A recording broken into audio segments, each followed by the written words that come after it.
Fala pessoal, tudo bem com vocês? Estamos de volta com mais um episódio do Discípulos Podcast. E dessa vez vamos tratar sobre um tema atual, mas que também já atravessou muitas gerações, mas chega até hoje de maneira muito excludente, de maneira muito forte, porque nós estamos vivendo tempos difíceis, tempos nebulosos. E o Discípulos Podcast traz esse tema. E que tema é esse? O tema é comunismo ideológico. Vamos tratar sobre esse tema aqui nesse episódio. E esse episódio, ele vai esclarecer alguns pontos do comunismo e também das ideologias.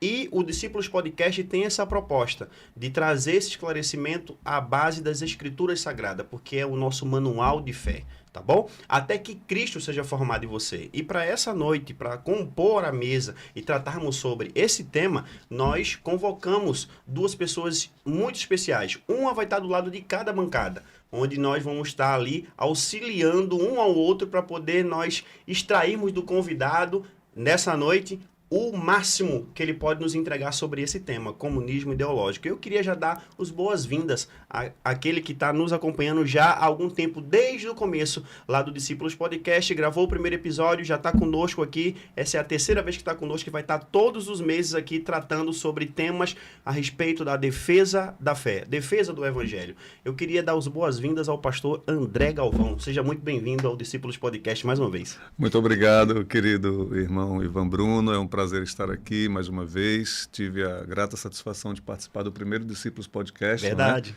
Acompanhado do querido Alisson Lobato. Verdade. E estamos aqui hoje como co-host. Isso, né? Para perfeito. tratarmos deste assunto tão relevante, Verdade, importante pastor. e atualíssimo. Atualíssimo. Um prazer, uma honra para mim. Para mim é uma honra. Nós do Discípulos ficamos muito satisfeitos, eu de maneira particular, por não só compor a mesa, mas também compartilhar de muitas coisas importantes a respeito de Deus, da teologia e da sociedade como um todo aqui com o senhor. E eu queria dar as boas-vindas, então, à convidada de hoje. É a professora Larissa Freitas, ela que é formada em História desde 2009, ou seja, há 16 anos leciona nessa matéria tão importante. E eu sou suspeito em dizer, porque eu fui alguém que estudou e estuda ainda História, né? Não consegui concluir o curso por alguns motivos, mas ainda vou voltar, né? E aqui eu quero deixar isso registrado, mas sou muito fã dessa matéria e ela é uma professora de História, alguém que está lecionando, ensinando a verdadeira história, diga-se de passagem, daquilo que aconteceu na humanidade e aquilo que acontece hoje. Eu queria dar as boas-vindas hoje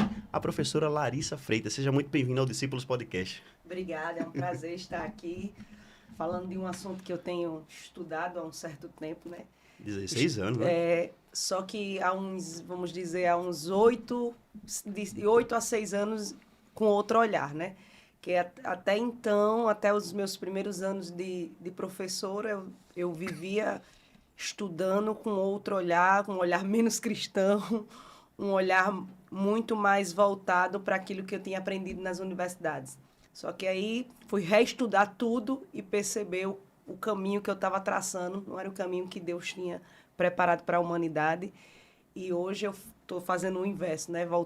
Voltando e reconstruindo essa jornada e fazendo com que os jovens compreendam o que de fato é o comunismo, qual é os malefícios que eles trazem para a humanidade e para as sociedades que foram implantadas. Que maravilha. Então, assim, você já começou ali jogando no ventilador muita coisa. A gente vai tentar organizar aqui as nossas ideias para poder a gente compreender aquele que nos acompanham aqui e entender, né, a origem de algumas coisas e como isso acontece na prática, né?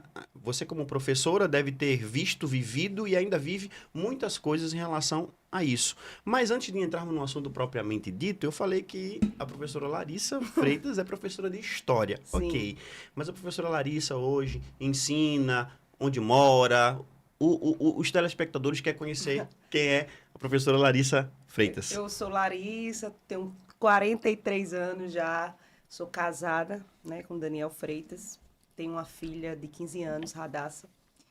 E somos nós três, a minha família é pequena, mas maravilhosa. Trabalho em 3 escolas. 3 escolas? Trabalho com alunos do 6º ao ensino médio, né? Amo o que faço, sou apaixonada. Acima de tudo, eu entendo como uma extensão do meu ministério, os meus alunos. E, às vezes, as pessoas não conseguem compreender porque comigo as coisas são diferentes, né, em sala de aula. mas são porque eles enxergam que eu também os enxergam. Eu não vejo eles como um mero produto ali, um cliente meu, mas como seres humanos, como pessoas que precisam ser alcançadas de alguma forma. E eu sempre digo que eu testemunho minha fé na escola, tentando ser a melhor professora do mundo, tentando não faltar, tentando atender os pedidos da minha coordenação, sendo referência, e principalmente para os meus alunos. Então, sou muito feliz no que faço.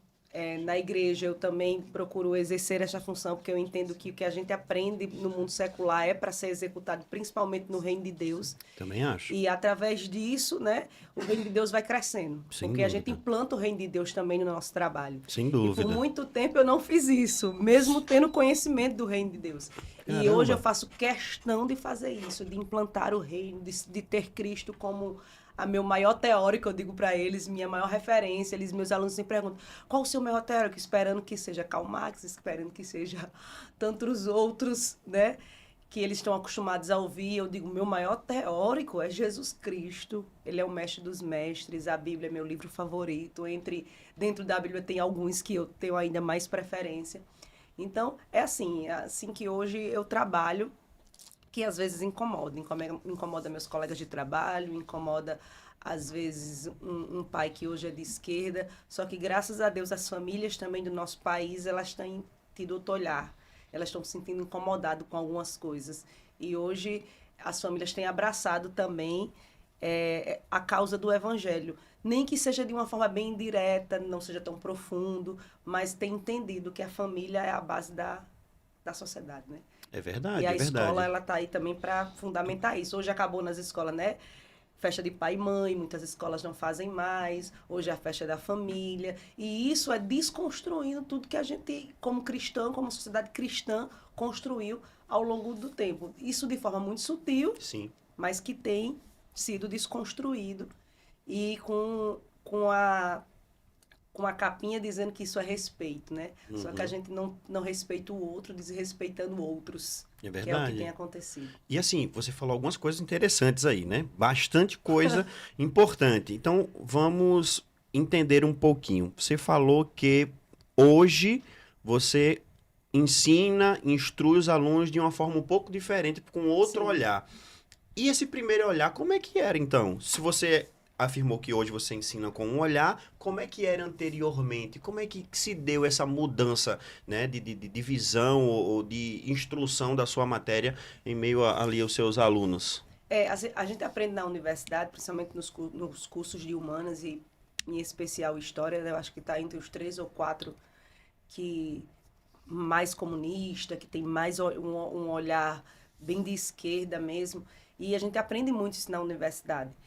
E a gente cria ídolos na universidade. E alguns professores passam a ser nossos mentores, os nossos ídolos. E a gente começa a deixar o que a gente aprendeu em casa, na igreja, muitas vezes de lado. Tem algumas pessoas que dizem até que a universidade é o cemitério dos cristãos, né? Mas eu tenho orado e repreendido isso no nome de Jesus, porque eu creio que os cristãos vão mudar a história da universidade. É assim Sim, que eu acredito. Eu acredito que sim. Porque a gente precisa ser influência, né? Isso. Quando Deus nos orienta, né? Tem um texto que eu gosto muito, meu filho também gosta demais. Eu ensinei para ele repete isso de cor, né? Que é 2 Timóteo, capítulo 2, versículo 4, que diz o seguinte, que ninguém que milita se embaraça com os negócios dessa vida, a fim de agradar aquele que o alistou para a guerra. E fazendo um paralelo com outro texto, Mateus capítulo 5, versículo 13 e 14, diz que nós somos o sal da terra.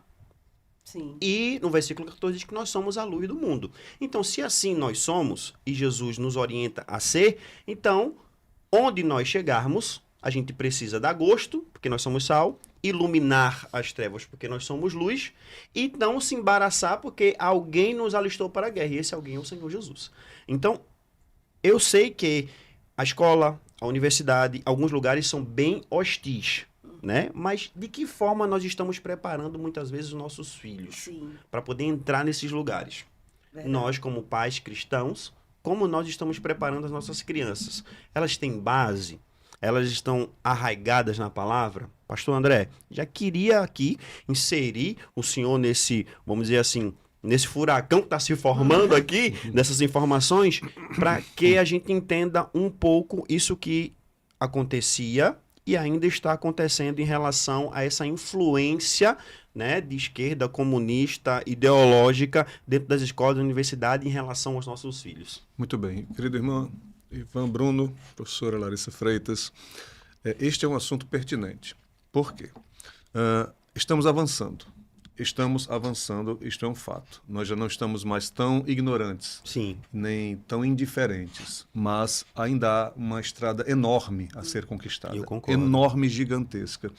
Até quando as famílias e até quando as igrejas, até quando as pessoas que pensam a sociedade vão, de fato, entender e compreender que esta base precisa ser formada? Sim. Porque estamos vendo um terreno perdido, uma terra devastada, intelectualmente falando, Sim. com relação a aspectos basilares, mínimos, de compreensões pueris quase.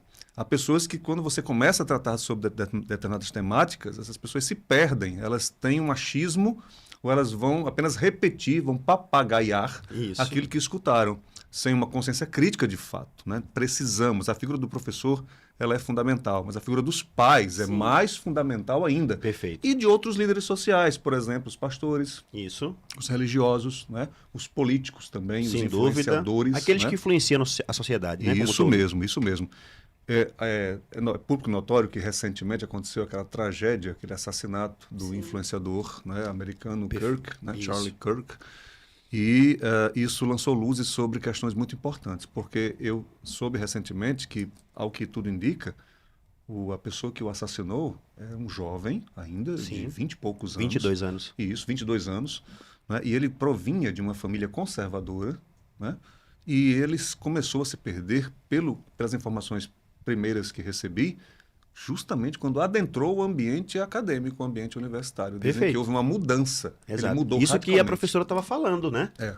Que às vezes eles chegam até, vamos dizer assim, crentes, Sim. orientados, mas chegando lá recebe uma influência ou um embate tão forte que, se não tiver essa base que o senhor está explicando para nós aqui, pode ocorrer o que ocorreu com esse jovem. Perfeitamente. Você pai, você mãe, você que tem a responsabilidade primeira para com o seu filho de menor, precisa primeiro instruir-se e depois instruir continuadamente o seu filho ou sua filha. É vital, é premente necessidade para os dias de hoje. E aí a importância desse podcast, dessa conversa hoje, ela também lança luzes, né, importantíssimas nesta questão. Eu espero que, ao final deste podcast, tenhamos tratado aqui de temas realmente que irão clarificar mentes e corações. Sem dúvida. Assim, o interessante é, a minha geração, né, de jovem, nós não conversávamos sobre isso nas igrejas, né? Na nossa, né? Isso. Todo mundo aqui. Sim, É. sim.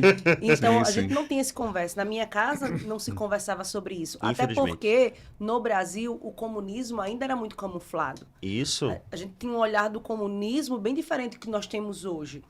Então, o comunismo aqui era muito materialista, né? Defendia as questões econômicas e tal. Então, isso parecia uma coisa muito bonita, muito bem elaborada. Então, vamos mudar a sociedade, vamos mudar o mundo. Eu acho que a grande maioria dos jovens, na minha geração, que entrou nas universidades, principalmente nos cursos de humanas, eles, em algum momento, tiveram esse coração voltado. Esse flerte, né? Esse flerte. Alguns saíram logo, mas outros não. E outros estão até hoje. Eu tenho amigos que eram pastores, eu tenho amigos que eram cristãos, de famílias conservadoras, filhos de pastores, e hoje abandonaram a igreja, deixaram, e hoje são comunistas de militar, está na militância. Então, a importância, aquilo que o pastor André falou, que é de extrema importância, das famílias começarem a querer estudar esses assuntos. E a igreja, graças a Deus que é a nossa, né? Tem se levantado acerca disso. Nós temos um pastor presidente que tem essa preocupação gigante. Algumas pessoas até acham assim, quando você foi para a sua igreja, para a Advec e tal, Não, foi bem antes disso. Quando eu chego na Advec, meu coração já tem consolidado aquilo que Deus tinha reservado para mim. E eu acredito, é uma experiência pessoal minha, acredito que Deus tinha permitido eu viver por lá, porque eu falo com muita propriedade. Exato. Eu sei o que acontece lá. Não é uma coisa que alguém me contou, ou alguém transformou, alguém mudou a minha mente. Não. Deus, eu estudei bastante também para mudar, como eu disse lá no Convergentes, né? Tinha que ser profundidade. Não podia chegar dizendo, porque é errado, porque é errado, porque é do demônio. Isso para mim não serve. Isso para mim não servia, como não serve para a grande maioria dos intelectuais. Verdade. Não que eu seja uma intelectual, né?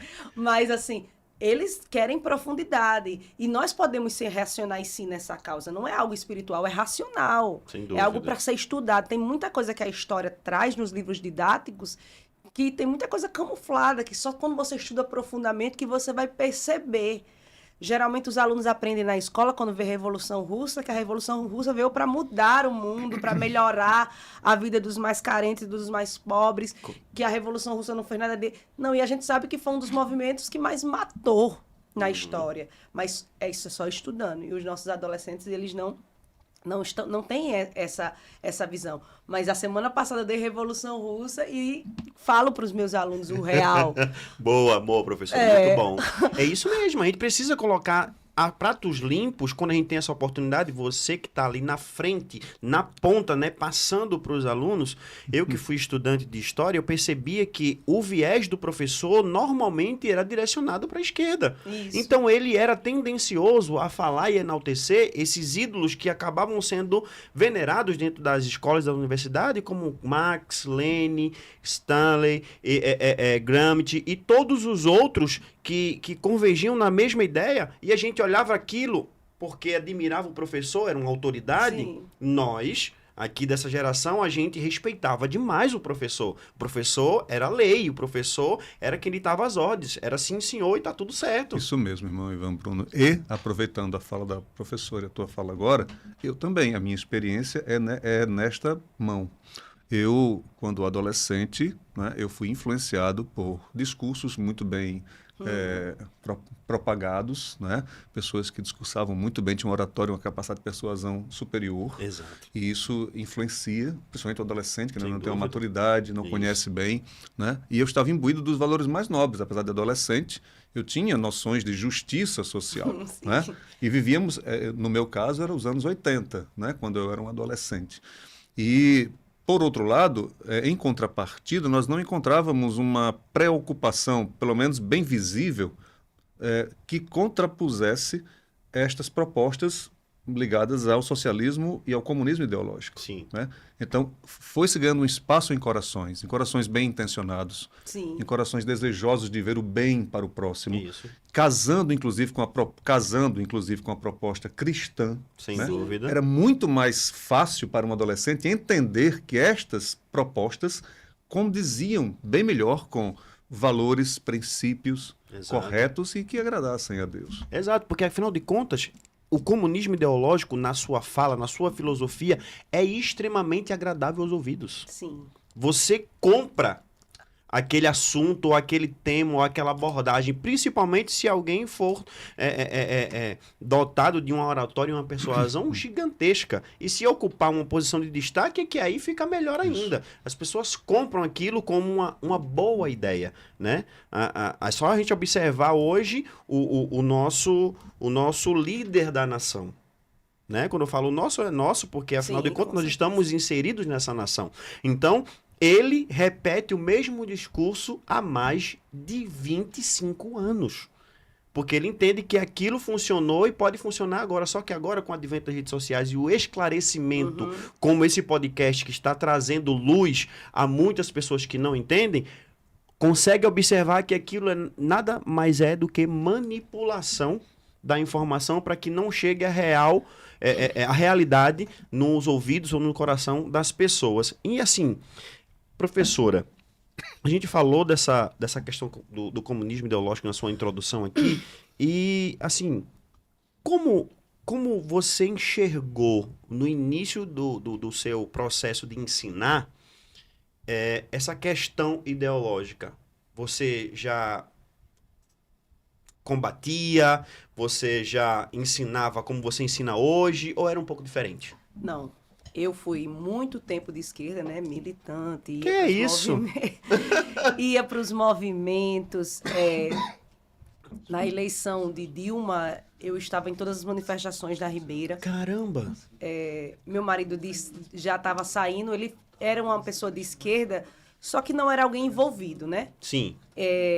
Mas ele já estava começando a ter outro olhar e fazer alguns questionamentos, e eu conseguia convencê-lo de que era o que eu acreditava e que precisava ser respeitado e tal.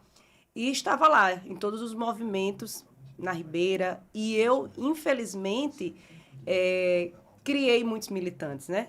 Muitos alunos que eram influenciados por mim. O professor, ele é muito influente.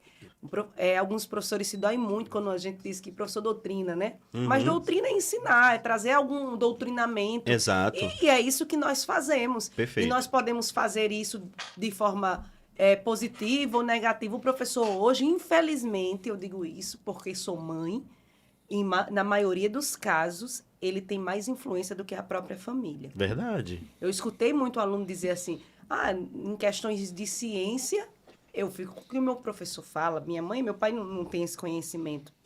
Então, nisso, muitos alunos são levados a acreditar naquilo que o professor defende. Então, muitas vezes eu ia de camisa do MST, da aula, e usava a desculpa assim, vou falar sobre movimentos sociais, então vou de forma lúdica, né, atrativa, e fui muito de camisa do MST. Eu sei que tem alunos meus que, quando chegam no meu Instagram hoje, sentem uma diferença, ex-alunos, alguns até decepcionados, mas assim... hoje eu entendi que eu não posso ser cristã e comunista, não tem como. Então, nessa época, você já era cristã? Já era cristã.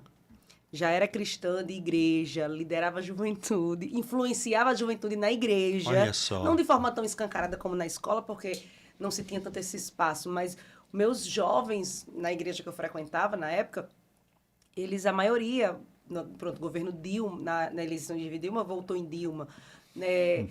No último mandato, no primeiro mandato, nos mandatos de Lula, sem dúvida. Naquela época ainda era tudo muito camuflado, né? Nos 2 primeiros mandatos de Lula, então era tudo muito camuflado. E aí que o povo era apaixonado, inclusive muitas pessoas hoje que são de direita, que são influentes, né? Que são líderes, naquele mandato de 2000, votou no presidente, né, Lula. Mas em Dilma ainda era. Eu lembro que eu estava num culto, dirigindo um culto e na torcida para que Dilma, na última, né, fosse eleita, e meu pastor já de direita, super incomodado. E quando termina o culto, eu vou e digo, ganhamos de novo e tal. Mas esse pastor me fez girar a chave, já mais um pouco para frente. E um dia ele olhou para mim e disse, Larissa, você está negando sua fé. Quando você faz isso, quando você faz o que você faz com seus jovens aqui e com os seus alunos. Então, aquilo chocou o meu coração. E eu comecei a refletir, poxa, será? Então, eu vou estudar. Porque o que ele me diz ainda não me convence, mas essa frase dele, o Espírito Santo me tocou, né? Uhum. E o toque do Espírito Santo, ele faz toda a diferença. Então, mas eu acredito, como eu falei antes, que Deus me permitiu viver ali, ter conhecimento, conhecer muita coisa, para que hoje eu pudesse estar aqui falando e hoje falar nas igrejas sobre esse assunto, falar para os jovens, para os meus alunos. Eu até brinco, né, digo que tem uma reparação histórica a fazer. Que maravilha! Então, assim, isso foi a grande virada de chave. E hoje eu compreendo. O pastor Tássio fala muito, né? Se você é cristão e comunista, ou você não conhece o cristianismo, ou você não conhece o comunismo. Ou não conhece os dois. Ou não conhece os dois. Exato. Se você conhece, você vai entender que não. E existem argumentos que cristãos usam que não é do cristianismo. Eu usava muito o argumento, até cheguei a dizer, Jesus é um dos maiores comunistas, né? Aquela questão de comunidade, de igualdade que Jesus pregava, de liberalidade, de doação. Só que no evangelho a doação é voluntária, não tem um Estado que impõe, não tem uma regra, é voluntária mesmo, é amor. A regra do evangelho é amor. A gente se doa, a gente passa tempo na igreja, a gente ensina de forma voluntária por amor, não porque alguém impõe. No comunismo é uma imposição do Estado fazer o que faz. A gente olhar para as nações comunistas, a gente percebe que hoje é uma ditadura, né, nas nações comunistas, onde as pessoas vivem de forma muito carente, se diz uma igualdade, mas é uma pobreza muito grande. Exato. E eu acho interessante que os grandes comunistas do país, ninguém quer morar em Cuba. Exato, ninguém e quer passar... eles acabam igualando todo mundo por baixo. Por que não por cima? Isso. Né? Mas por E baixo. porque as famílias influentes também não vivem da mesma forma. Exatamente, né? E assim, pegando esse seu gancho, dizendo que cristão e comunista não podem habitar no mesmo espaço, né, no mesmo corpo, eu queria pegar essa afirmação que eu concordo, mas perguntar ao pastor André o porquê, pastor. Por que um cristão não pode ser comunista ou um comunista não pode ser cristão? Certo. Bom, nós poderemos responder isto à luz da Bíblia. Perfeito. Não é? É uma resposta bem ampla, mas nós vamos tentar desenvolvê-la aqui de uma forma mais sintética. Né? Esta pergunta ela se enquadra numa modalidade de apologética, que é a apologética moral ou apologética cultural. Perfeito. Certo? Atos 2, 40 ao 47... e Atos 4, 33 ao 37, são textos que são textos de eleição, de escolha por muitos, quando querem dizer que Jesus propunha um comunismo, ou a igreja cristã propunha um comunismo. Quando se fala que naqueles primeiros momentos da igreja, eles repartiam tudo, vendiam suas propriedades, tinham tudo em comum. Quando você vai para o texto, você vê que não é bem assim. O texto é bem claro, certo? O texto dá uma ideia do que aconteceu naquela época, né? Então vamos lá, trazendo para a Bíblia. Perfeito. Essa pergunta que você me fez é uma pergunta muito ampla e cabem muitas respostas, mas eu vou trazer inicialmente esta, para que a gente já comece a desmontar certas situações. Não existia um mandamento apostólico nessa direção. Você não vê os apóstolos determinando que os cristãos fizessem isso. A doação foi voluntária. Exato. A doação foi voluntária, né? Não houve nenhuma imposição de um Estado, Exato. ou da tentativa de construção de um Estado que E para construir uma isso. doutrina não existe também outros textos que embasem isso. Então, não era uma regra. Perfeito. Outro detalhe, não se observa em nenhum outro momento a continuidade desta prática. Perfeito. Nós encontramos apenas ali. Isso. Tanto em Jerusalém como entre os gentios, nós não encontramos essa situação. Né? Terceiro, o texto não fala da venda de suas próprias casas. Eles falam que vendiam suas propriedades, mas não fala que eles ficaram despossuídos, inclusive, de moradia.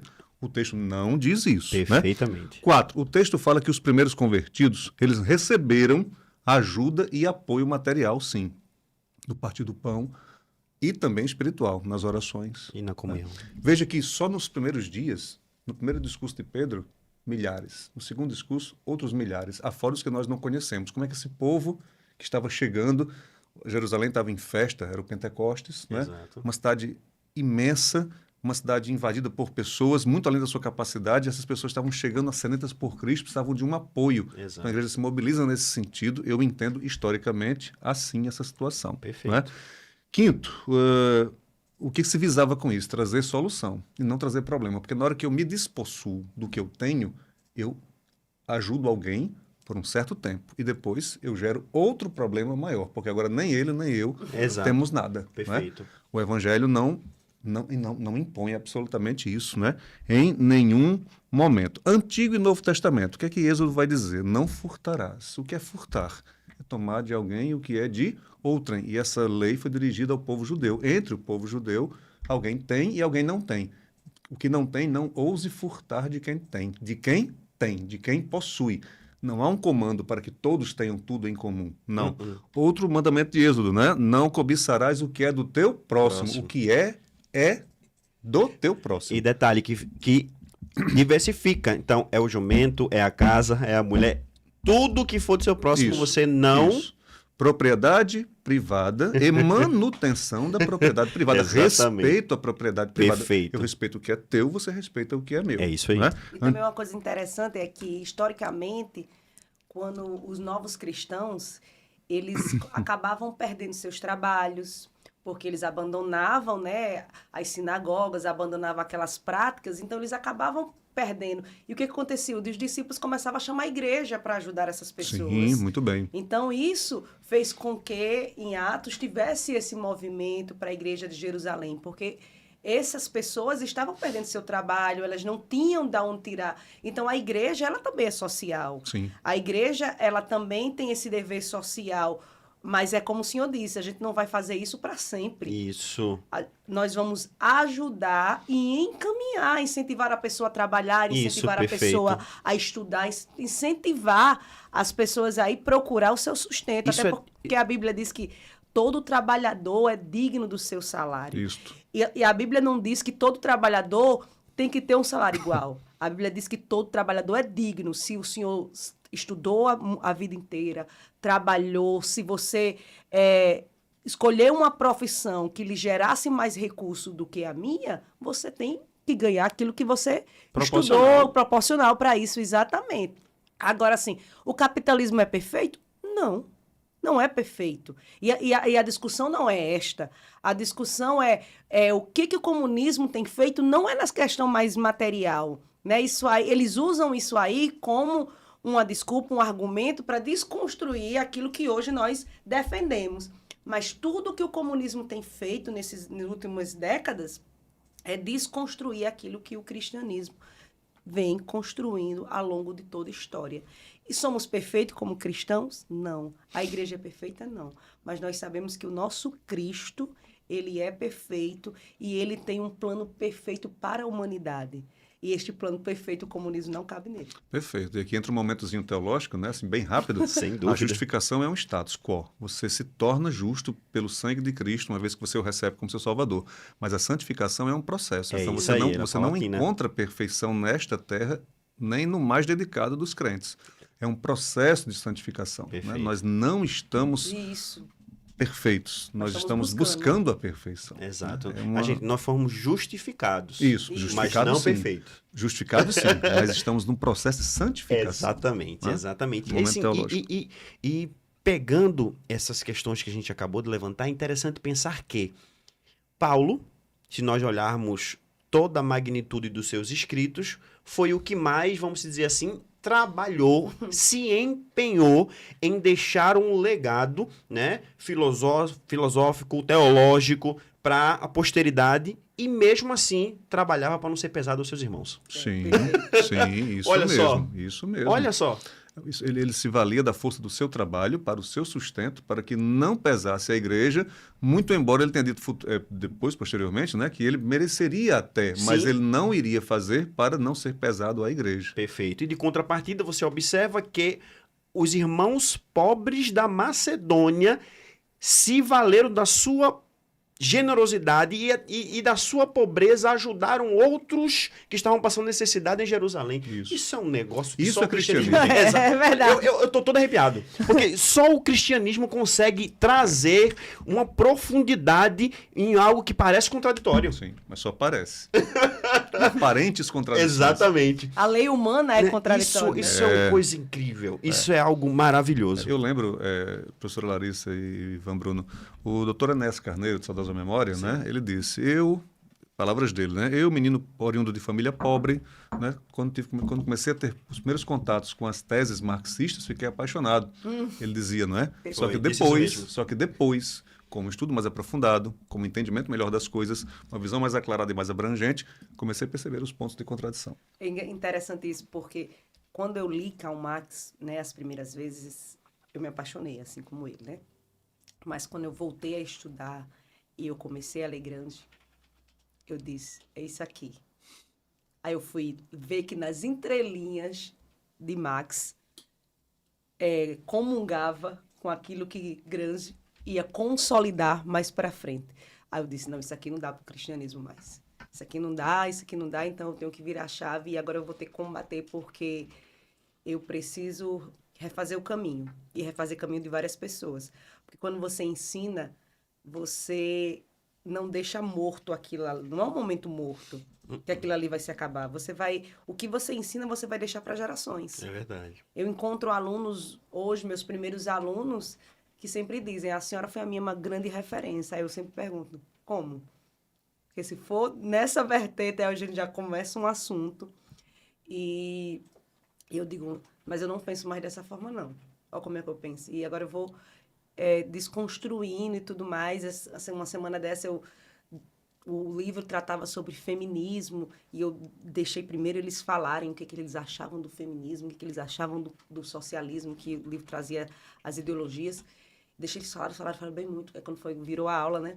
Aí eu disse, agora vocês deram a opinião de vocês, agora eu vou falar. Eu falei da história, claro, né, como professora, mas eu disse, gente, vamos lá. Aí eles falaram muito da questão da submissão da mulher, né, as meninas e tal. Aí eu disse, vamos aqui. Aí eu levei lá o slide com textos bíblicos. É um livro, né? Sem dúvida. Aí eu disse, vamos ler aqui. Qual é o papel da mulher na sociedade, no casamento e tal? Aí eles leram. Agora, qual é o papel do homem? Aí eu disse, qual é o mais pesado? Aí as mesmas meninas disseram, o do homem. Eu disse, dar a vida por alguém é fácil? Não. Essa submissão aqui é ruim? Não. O problema é como está sendo empregado. Isso. Eu entendo que você possa ter traumas em casa, seu pai age de forma diferente, talvez sua mãe viva sobre um jugo, ou alguém que você conheça, mas não é isso que a Bíblia ensina. A Bíblia ensina a mulher, na verdade, tem até privilégios em relação ao homem, é responsável por tudo. O que dá errado vai para conta do homem. Sem dúvida. Deus vai cobrar do homem. Sem dúvida. E o homem é para tratar a mulher como Cristo trata a igreja. Como é que Cristo nos tratou durante esse todo o tempo? Dando a vida. Dando a vida. Aí, isso já faz ter meninas lá que se emocionaram e tal. Então, é exatamente isso. E uma professora falou assim, e você está usando a Bíblia para dar aula? Eu disse, e eu não posso usar? Eu posso usar qualquer livro para dar aula. E a Bíblia é um dos maiores livros históricos. Se eu pegasse os livros... Então, se a senhora pegasse os livros do cárcere, de Antônio Gramsci, poderia. Com certeza. Os cadernos do cárcere, né? E ainda seria um grande intelectual. Exato, olha só que maravilha. Pois é. Aí pegar uma enciclopédia dessa, que tem um compêndio histórico fenomenal, falando de coisas que aconteceram há milhares de anos, não pode. Não tem como falar da história do Ocidente sem falar de Bíblia, sem ler, não tem. Existe, inclusive, uma história clássica, né? Aliás, uma lição clássica que se diz que o Ocidente ele foi construído na filosofia grega, no direito romano e na moral judaico-cristã. Isso, perfeito. Esse é o Ocidente. Esse é o Ocidente. Tentar mudar isso é tentar realmente, para usar o termo, né, que é muito usado hoje, desconstruir mesmo o Ocidente. Né? Isso aí. Interessante. Você perguntou, Bruno, e como é que o cristianismo ele não bate, ele não casa com o comunismo? Em vários aspectos outros. Por exemplo, a Bíblia é bem clara quando ela apregoa um princípio da não matarás. Com relação às questões abortistas, por exemplo. Sim. A igreja cristã, ela é antagônica, ela é contrária à ideia do aborto. Perfeito. Né? Padrões de família. Como é que a Bíblia coloca a família? O pai, a mãe e sua prole. Isso. Né? Questão dos tóxicos, dos entorpecentes. A Bíblia vai valorizar o homem integral. Corpo, alma e espírito. Então, o corpo são, a mente sã e o espírito são. E a questão dos entorpecentes. Liberação de substâncias entorpecentes. Né? Eu tenho liberdade para matar, eu tenho liberdade para me intoxicar, mas não tenho liberdade para falar e a liberdade de expressão. Será que ela é garantida?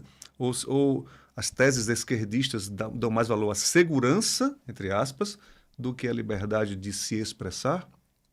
Estas e outras questões são tratadas necessariamente quando esse assunto é trazido à baila. Perfeito, porque assim, e por que isso não acontece? Já trazendo aqui uma resolução, né? Porque eles identificaram há várias décadas atrás que a construção do pensamento vai fazer com que as ideias sejam mudadas de maneira paulatina.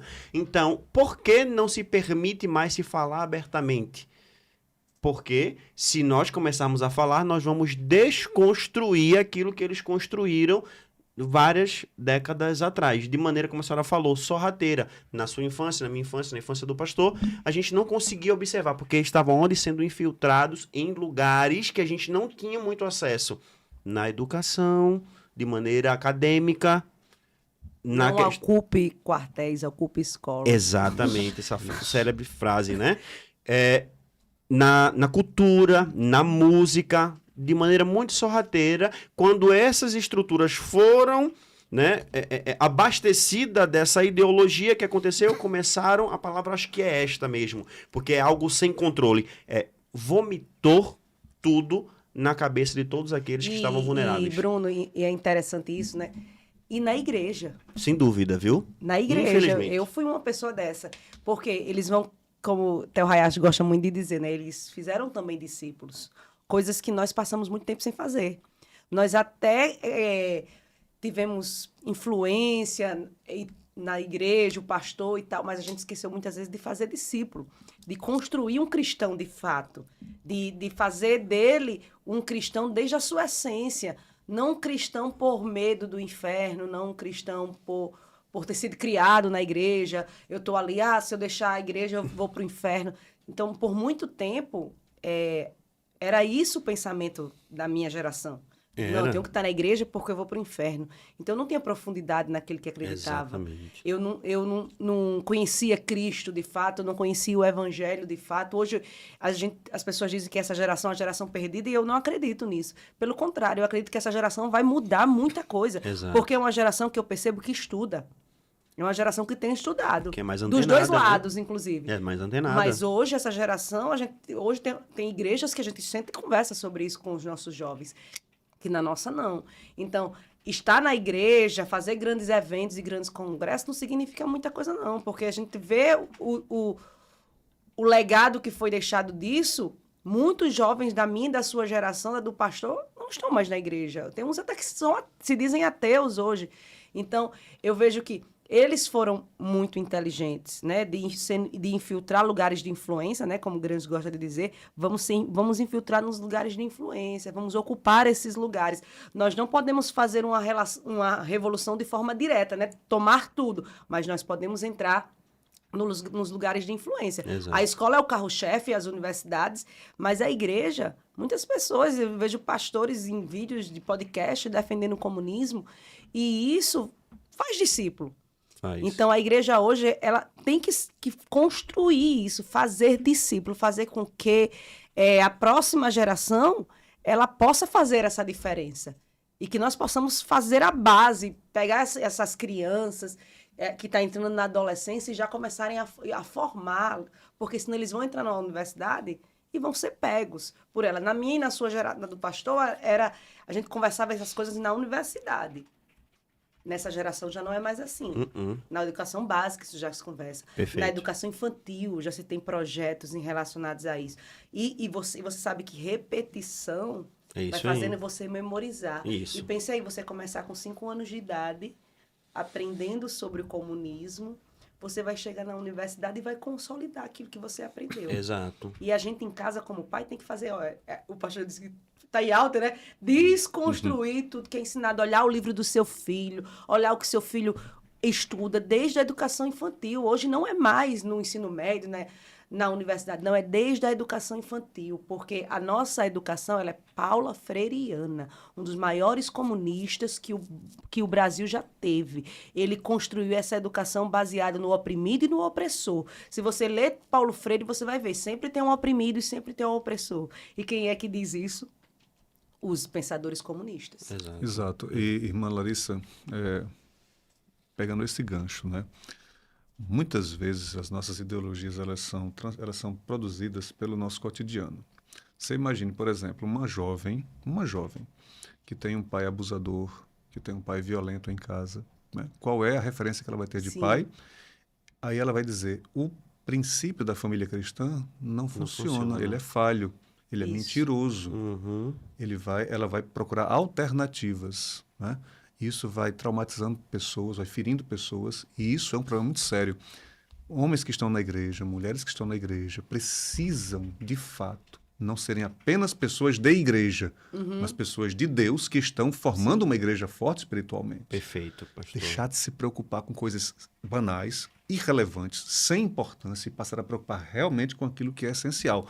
Testemunho, testemunho, testemunho. Exemplo, exemplo e exemplo. É o que o pastor Silas Malafaia diz, né? 3 coisas que os pais podem deixar para os seus filhos. A primeira é exemplo, a segunda é exemplo, a terceira é exemplo. Verdade. E é verdade. É, sim. O meu pai não era um cristão praticante, mas ele deixou esses três legados. Exemplo, exemplo, exemplo. De muita coisa boa, né? Princípios. Meu pai é trabalhador, meu pai respeita a minha mãe, meu pai pode não viver de beijos e abraços com a minha mãe, mas respeita a minha mãe. Meu pai nos protege. Meu pai é um pai. Só isto. a pessoa já vai estar sendo instruída e fortalecida nos princípios da palavra. E vai querer aquilo para a vida, né? Vai querer aquilo para a vida. Porque nós vivemos com um modelo de imitação. Sim. O que a gente vê, a gente replica, a gente repete. Então, se uma menina que deseja casar-se ou se relacionar com um homem, a primeira referência dela de um homem para poder escolher vai ser o seu pai. Isso. Né? Como o seu pai se comportou com a sua mãe. E talvez, Ivan, na gênese de certos comportamentos agressivos, pode ser que alguns dos casos, e talvez até muitos casos, na gênese de comportamentos agressivos, intolerantes, ativistas em extremo, por uma ruptura com o conservadorismo e um congraçamento com as ideias de esquerda, haja por trás uma pessoa ferida, Sim. uma pessoa machucada. Sem dúvida. Talvez uma feminista hoje bastante ativista seja uma menina que não teve dos seus pais ou do seu pai uma presença afetuosa, talvez, eu estou colocando aqui no campo das possibilidades. Né? Sim, perfeito. Entre outros milhares de exemplos. Sim, sem dúvida nenhuma. E isso acontece, de fato, eu converso muito com as minhas alunas e muitas delas têm esse relato. Não, porque eu vi como era o casamento dos meus pais, eu vi como eram vários casamentos que meu pai teve e eram sempre agressivos, opressor e tudo. Então, o comunismo ele veio para trazer essa voz para a mulher, para tirar essa mulher de uma sociedade patriarcal e tal. Esse discurso, e é muito bonito, e muito formadinho. E acaba sendo até convergente com a ideia de que aquilo que ela viu na prática e aquilo que o comunismo fala tem tudo a ver. Casa perfeitamente. Casa perfeitamente. Isso. Só que só no campo das ideias. Porque na prática não é bem assim. Porque a gente não pode tomar um exemplo ou dois exemplos e fazer com que toda a humanidade é resumida a esse tipo de comportamento que ela acompanhou ali com o pai dela ou com o vizinho. Exatamente. Alguém até falou assim no início, quando eu estava bem no início da minha caminhada, eu fiquei até meio abalado, porque alguém disse assim, interessante, mas o Winston Churchill fumava. E Hitler não fumava. Então, o Winston Churchill bebia. E Hitler não bebia álcool. E aquilo, no início, quando a gente é novo, né? Você ficava, meu Deus, o cara falou, o que uma coisa tem a ver com a outra? Quer dizer, então, que porque Hitler não bebia, o álcool passou a ser uma coisa boa? Sim. Óbvio que não. Nem Hitler bebia e nem eu. Exato. Uma coisa não tem nada a ver com a outra. Se o modelo da minha casa está falido, isso não significa que o modelo original de Cristo é falido. Pelo contrário.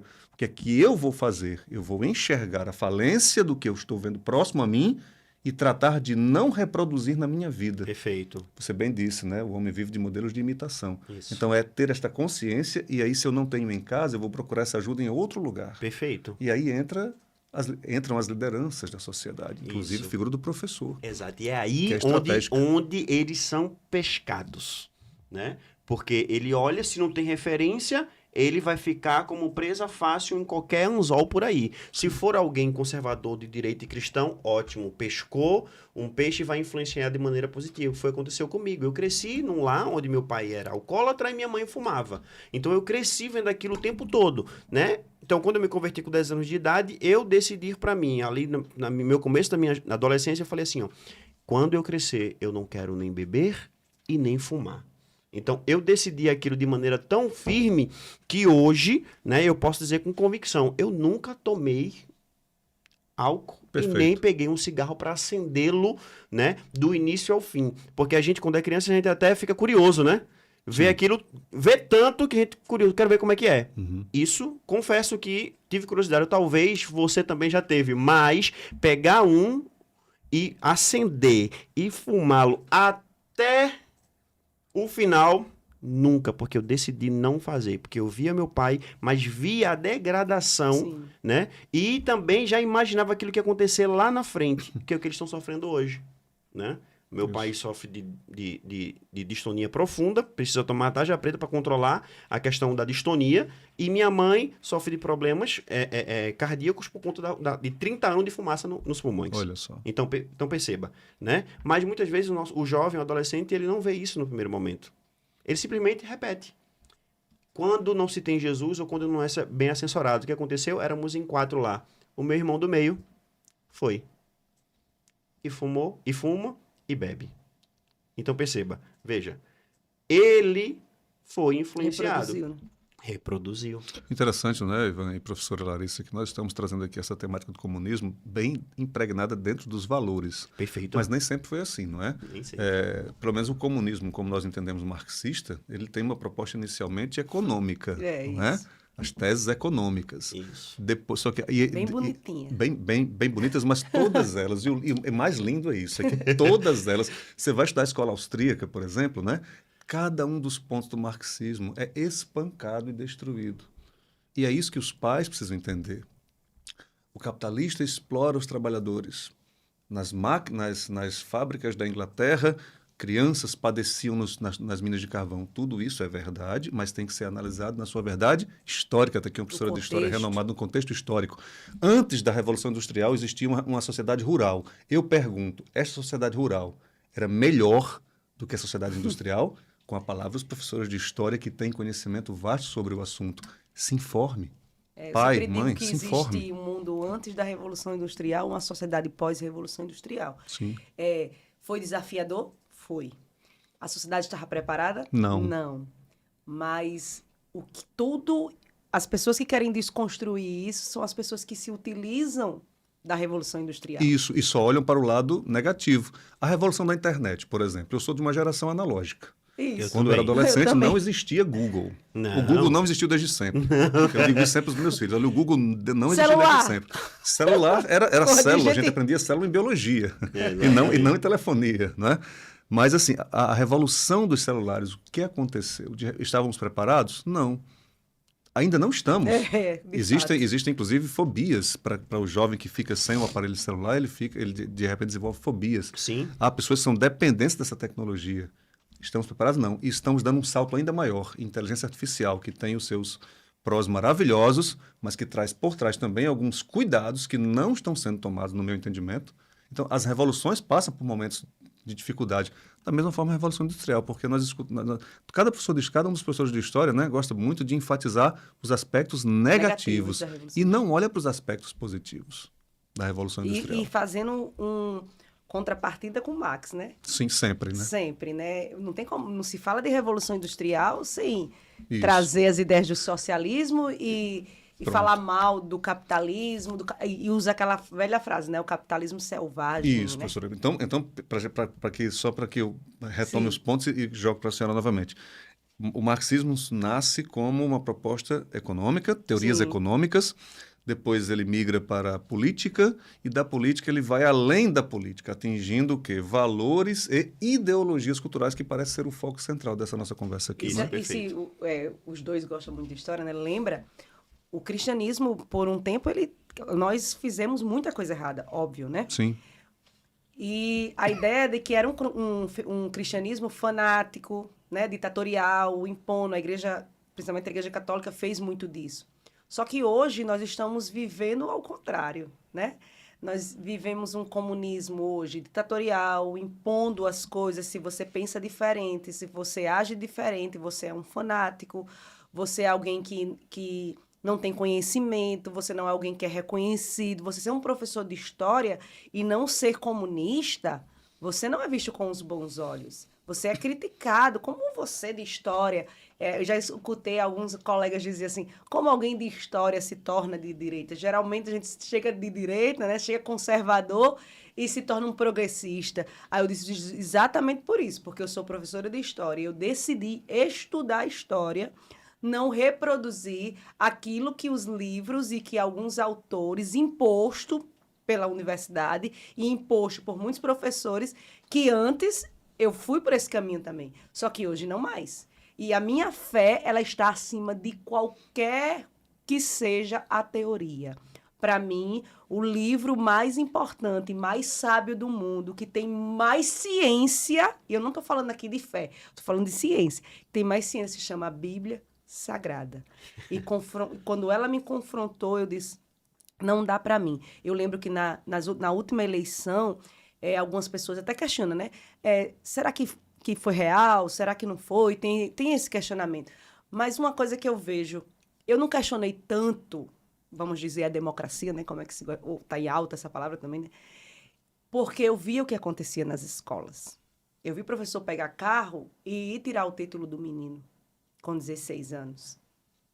Eu vi mesmo. professor, no dia da eleição, combinar, eu vou lhe buscar e lhe deixar em casa. Porque às mesmo, vezes o pai muitas vezes era de direita, ferrenho, queria que o menino votasse, mas o menino tem o apoio do professor.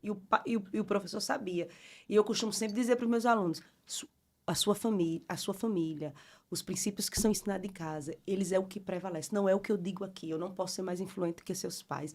E eles se assustam quando eu digo isso. Eu digo, eu sou mãe, eu não quero que nada do que eu ensino em casa seja desconstruído na escola. Então, eu não vou fazer isso com os pais de vocês. Então, eu vi muito isso acontecer. Então, eu vi a escola parar para falar sobre um mês inteiro sobre política, para convencer aqueles que ainda não estavam convencidos.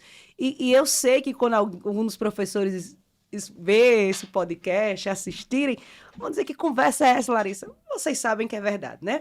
Eu via na prática isso acontecer. Por quê? Porque teve eleições que eu também fiz isso. Exato. Que eu também induzi eles a votarem. E isso fica na surdina, né? Ninguém vê. A gente só vê depois o resultado. E eu não estou falando só de escola pública, não. Escola Sim, privada. sem dúvida. A gente acha que isso acontece muito na escola pública, mas não é. Então, o que é que eu percebo, então? Então, a gente percebe que precisamos ter mais cristãos Sim, nesses meios. exatamente. Na política, nas universidades, nas escolas de base, O base, Brasil, né? com certeza vocês dois conhecem, né? O Brasil Paralelo. Sim. Ele está com um projeto de ajudar pessoas de baixa renda a entrar na universidade para fazer o curso de História. Para que a gente Maravilha. possa assumir esse local. Exato. Claro que, assim, existem professores de esquerda que são éticos, eu não vou dizer que não é. Tem pessoas que Sem defendem, como tem cristãos que preferem se calar. Tem muitos professores de esquerda que não falam sobre isso em sala de aula, que tem esse respeito, que entende que a família é a base mesmo. Só que, infelizmente, é a minoria. É o hipócrita dizer, não, todo mundo é ético. Não. A maioria está militando. Ontem, na prisão de Bolsonaro, meu Instagram bombou. E eu digo muito, assim, para eles, e vou dizer aqui, eu não sou bolsonarista, não sou a grande fã, mas hoje, entre qualquer candidato da esquerda e qualquer um que esteja pelo menos um pouco preparado e defenda aquilo que acredita, eu vou estar apoiando aquela pessoa. Eu não tinha votado ainda no PL, no primeiro de 2018, eu não votei, eu votei nulo, consegui votar nulo, já era um progresso, talvez para as pessoas, não, para mim era um progresso, porque voltava no PT desde os 16 anos. Então, eu fui criada num ambiente político, onde minha avó trabalhava para os candidatos, geralmente aqueles de esquerda, não tanto de extrema-direita, mas Vilma de Faria e aquela geração todinha, que eram de esquerda, mas que não tinha esse conhecimento que se tem hoje, né? Então, eu fui criada nesse ambiente, de ir para as militâncias, de ir para os movimentos, e isso foi migrando para o PT. Eu fui migrando para o PT, né?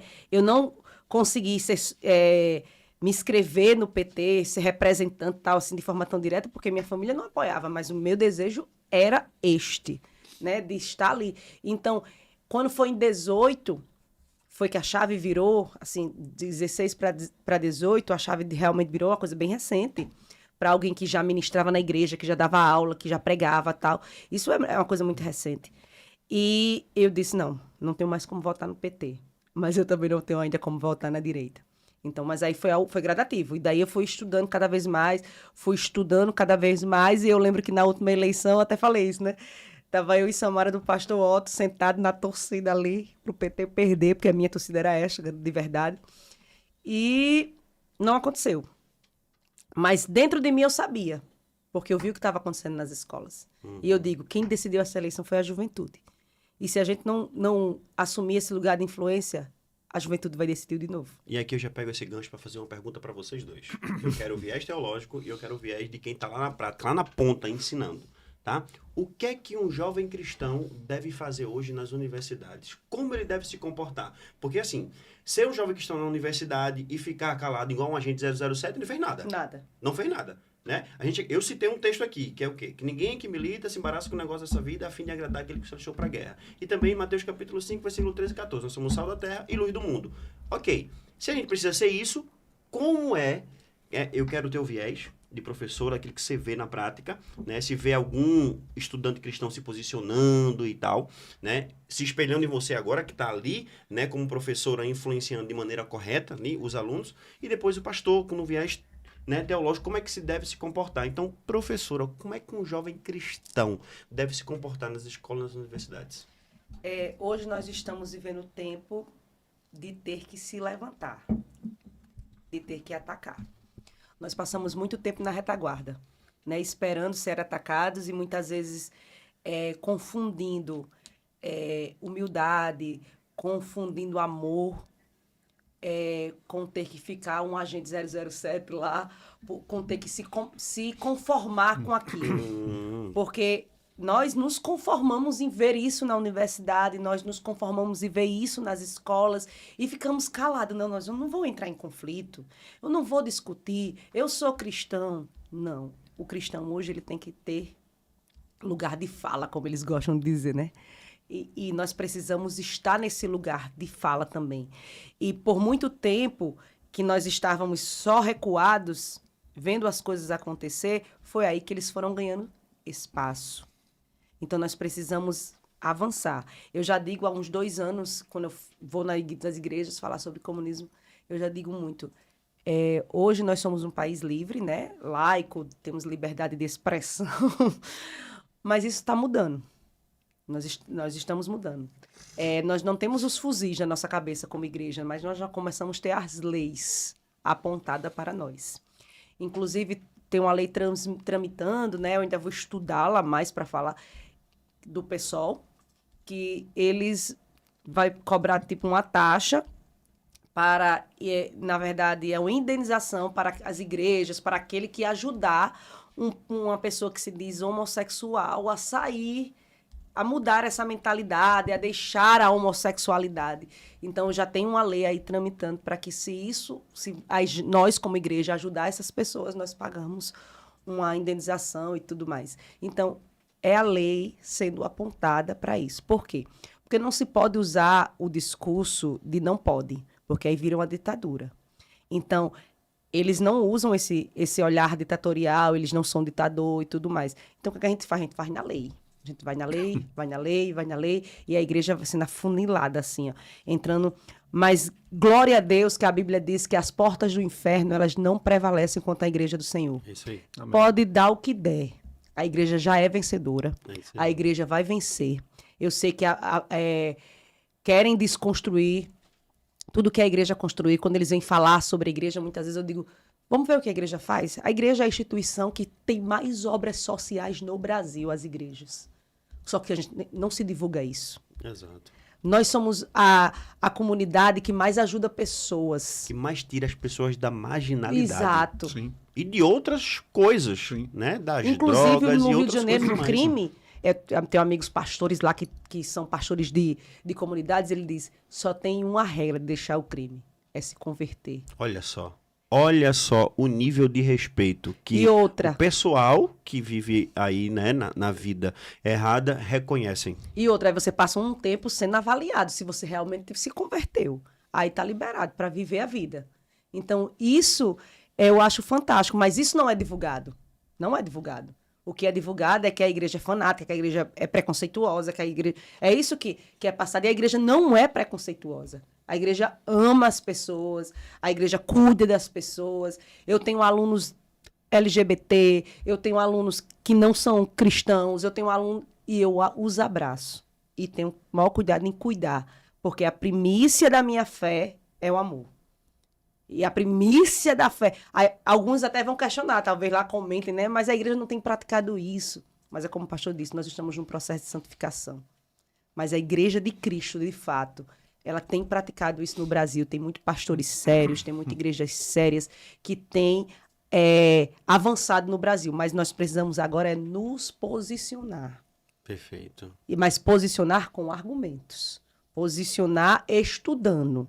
Não adianta usar o argumento, não, porque não é de Deus, porque é do demônio, não. É usar argumentos para combater isso aí. E daí nós vamos ganhando esses espaços, como o rapaz que morreu estava ganhando os Estados Unidos. Exato. E tem líderes hoje da juventude de direita que correm um grande risco, porque hoje está perigosíssimo defender os princípios cristãos. Exato. É colocar um alvo, né? Sobre si, né? É. É colocar um... Isso é hostilizado do início. Só para vocês terem uma ideia, né? Depois que, infelizmente, esse episódio fatídico aconteceu nos Estados Unidos, o Nicolas Ferreira, que é alguém que tem se Isso. posicionado no Brasil, já recebeu 12, de maneira declarada, né? 12 ameaças De morte. de morte, dizendo que ele seria o próximo. Ele seria, aqui no Brasil, ele seria o próximo. Um já foi preso, 2 já foram demitidos.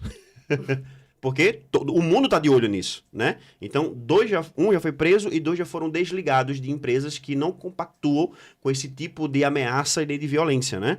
Então, assim, como você está falando, as pessoas que se posicionam estão correndo perigo, mas, mesmo assim, o Nicolas se posicionou dizendo o seguinte, que nós continuemos nos posicionemos assim. A extrema-direita, ele se chamou assim, né? Ele se denominou assim. Até que eles fiquem com medo, né? Eles vão continuar, ele falou, eu vou continuar me posicionando até que eles tenham medo, Perfeito. né? Então, e o viés teológico, pastor? Perfeito, Bruno. Olha, a resposta da professora foi muito propícia, foi ótima, né? E eu vou aqui de uma forma pastoral, mas ao mesmo tempo também filosófica e até um pouco psicológica também responder essa questão. Aproveitando-me, valendo-me das palavras do nosso pastor Silas Malafaia, ele diz algo muito interessante. Ele diz, cada um tem o seu perfil. Não adianta você imbuir-se de um sentimento de culpa e adentrar por terrenos com os quais você não está acostumado, nem preparado, e nem capacitado, e nem... e que não é insto ao ser humano, aquele ser humano em específico. Eu, de forma bem sucinta aqui, diria que, grosso modo, existem, em tese, 3 perfis. O silente, que é aquele cristão que está ali, identifica o erro, mas ele não tem o perfil combativo. Então ele se cala, mas ele também não se deixa corromper. Uhum. Segundo, o perfil estratégico, que é aquele que é silente, mas não chega a ser combativo, mas ele age de forma estratégica. Ele ouve muito, pondera, faz os seus cálculos mentais, trabalha na estratégia, vai profundo no conhecimento e quando ele acha o momento certo, ele vai lançando aos poucos elementos de esclarecimento de verdade. Com isso, ele vai instalando minas explosivas silenciosamente na base do argumento contrário. É um trabalho lento, é um garimpo, na verdade, é uma garimpagem. Né? Lento é um trabalho de formiguinha, que no médio e longo prazo costuma ter seus resultados. E temos o terceiro perfil, que é o perfil combativo. Né? É o perfil combativo, é aquele que se sente à vontade para adentrar em searas de combate. É aquele que olha para a luta e diz, eu preciso entrar e não vou demorar, e é agora. E tem alguns que Deus levantou diretamente para isso, né? Perfeitamente. Por exemplo, nós vemos o profeta Isaías, ele era um homem estratégico, me parece. Vemos Elias, ele é do combate feroz. Isso. Né? Amós é do combate feroz. E vemos aqueles 7.000 que não dobraram seus joelhos diante de Baal e também que estavam silentes ao ponto de Isaías dizer, de Elias dizer, fiquei sozinho. Você não está sozinho, não pense, não tenha essa arrogância. Deus está trabalhando também com os silentes. Então, sem dúvida. Esses 3 perfis existem. Agora, o que os iguala, o que os equivale, o que os equipara? Posicionamento e, como a professora bem colocou, estudo. Temos um compromisso, sairmos da superficialidade, daquilo que é perfunctório, e entrarmos naquilo que é profundo, percussiente, naquilo que é adentrarmos nos alicerces mais fundantes das verdades em que acreditamos, porque só assim teremos segurança. Existe um provérbio persa que diz assim, não ergas alto um edifício sem fortes alicerces ou viverás com medo. Não adentre a universidade despreparado destas áreas, porque você viverá sob uma pressão incômoda, desgastante e que terá todo o potencial de matar a tua fé. Prepare-se. Eu tenho projetos pessoais meus, não posso revelar agora aqui porque eles ainda estão no forno, né? De capacitação, de jovens principalmente, e pais de jovens Perfeito. neste sentido. Perfeito. É isso mesmo. Então, eu enxergo dessa maneira também, né? Que a gente precisa se posicionar, mas se posicionar de maneira estratégica, correta. Foi perfeito essa E colocação. o que nós estamos fazendo aqui Exato. é o isso. ataque. Desculpa, É isso. mas eu acho que o meu perfil é mais estratégico. E o E meu eu é acho mais que o teu é mais combativo. combativo, e o professor eu também acredito que seja bem combativo. Eu não vou mentir, não. Pastor Tasso Licuco, você acha que ele é o quê? Combativo. Combativo e estratégico. Exatamente. Assim, eu fui atacado, eu fiz cursinho, eu me inscrevi na Universidade Federal para poder cursar História, e desde o cursinho eu já era atacado, porque quando eu decidi fazer História, todo mundo fica sabendo dos cursos. Tu vai fazer História, vai fazer Medicina, Sim, vai sim. fazer isso, vai fazer aquilo outro. Aí perguntava para mim, tu vai fazer História? Mas tu não é crente? Eu falei, é exatamente por ouvi isso. também. Porque eu, por ser cristão, era esse o meu pensamento, não sei o seu, professor, mas o meu era assim, por ser cristão, eu preciso estudar história para poder convergir a história com a história bíblica e deixar elas duas de uma maneira com que eu fale com um viés teológico, arqueológico e histórico. Perfeito. Para que as pessoas consigam entender na sua abrangência aquilo que a Bíblia fala. A Bíblia ia na dianteira desses meus estudos para que a história desse apenas o veículo para que essa Bíblia fosse mais rápido até lá. Aproveitando essa mesma palavra, eu gostaria de perguntar à professora, então, o seguinte. A senhora concorda que quaisquer que sejam os perfis, qualquer que seja o perfil, qualquer que seja o nível de posicionamento, de compromisso, um aspecto precisa estar presente em toda a nossa obra. Um aspecto. Honestidade intelectual precisa estar presente. Nós aqui não vamos forçar barras. Isso. Nós não vivemos de ilusões, nem de mentiras, nem de invenções. Engodos. De engodos. Nós vivemos de realidade. Perfeito. Aquilo que não é honesto não é cristão. Isso. Por que é que eu não creio na teoria da evolução das espécies? Porque eu sou crente e porque eu amo a ciência. Aqui já é outro assunto, né? Eu acho que a boa teologia associada à boa ciência jamais entrarão em contradição. Jamais. Jamais. Né? Voltando para o nosso assunto. Honestidade intelectual. Pegar a proposta marxista é na área da economia, vamos estudar todas as contraposições existem aos borbotões. É na área da política, da mesma forma. É na área cultural e moral, da mesma forma. É na área teológica, aí é que nós temos argumentos mesmo. É isso mesmo. Precisa ser dessa maneira. E é interessante que você falou. Quando eu fui estudar história, a princípio eu pensei que nem você, né? Inclusive nas primeiras disciplinas que eu fui pagando, eu entrei ainda em conflito com alguns professores e tal. Os professores até zombavam, né? Larissa, deixa que se eu estivesse conversando, deixa para conversar na hora da oferta, da tua igreja, essas questões assim. Aí uma coisa positiva que eu aprendi, eu disse, eu vou provar meu valor estudando nas provas.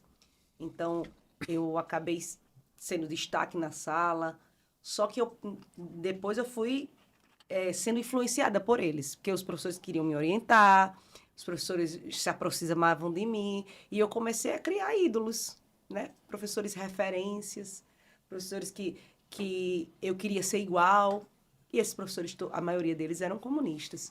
Então, aí começou a me emprestar. A primeira coisa é que quando o professor vê um potencial, ele vai lhe instruir. E ele vai instruir baseado naquilo que ele acredita. Uhum. Então, os primeiros livros que me emprestaram foram livros marxistas.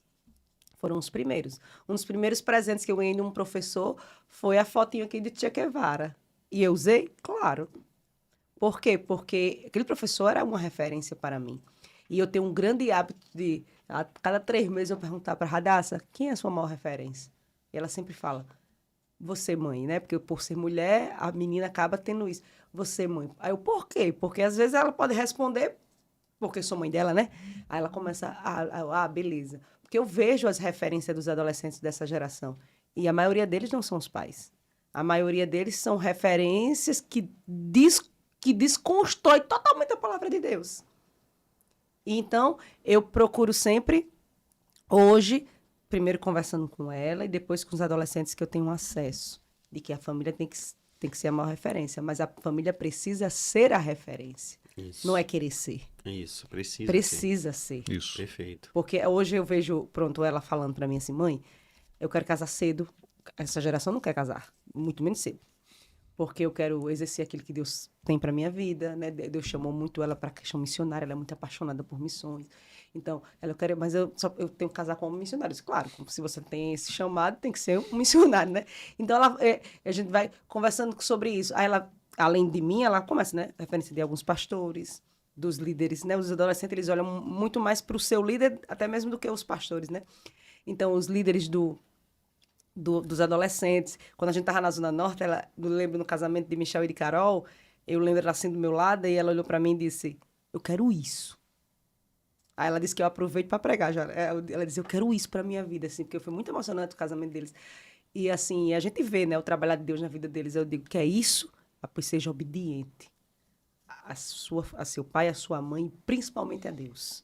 Que Deus vai lhe dar um casamento assim e vai trazer para sua vida um ministério abençoado como o deles. Aí, hoje ela vê o William e diz, mãe, tá vendo? Não é ruim não, ter 4, 5 meninos não. É verdade. É uma bênção. Aí eu digo, minha filha é bênção, né? É. Então, assim, e Deus sabe cuidar de todos eles. Então, é isso que eu falo, assim, a gente precisa orientar em casa, a gente acaba voltando para a família, porque é a base de tudo, né? Sem dúvida. Hoje também tem pessoas já de influência dizendo que a família é uma construção fascista. Isso é tão forte, né? Uma construção fascista. A gente já vê pessoas de influência da esquerda em reuniões dizer, vocês querem acabar com a família? E dizendo, queremos. Se você falar com alguém, vai dizer, não, querem. Mas não é acabar com a relação de afeto, é acabar com essa construção feita por Deus. Homem, mulher e filhos. Eu vejo comentários de famílias diferentes daquilo que a gente acredita, são extremamente elogiadas. E às vezes a família, quando é pai, mãe e filhos, essa família é fascista, essa construção familiar é atrasada.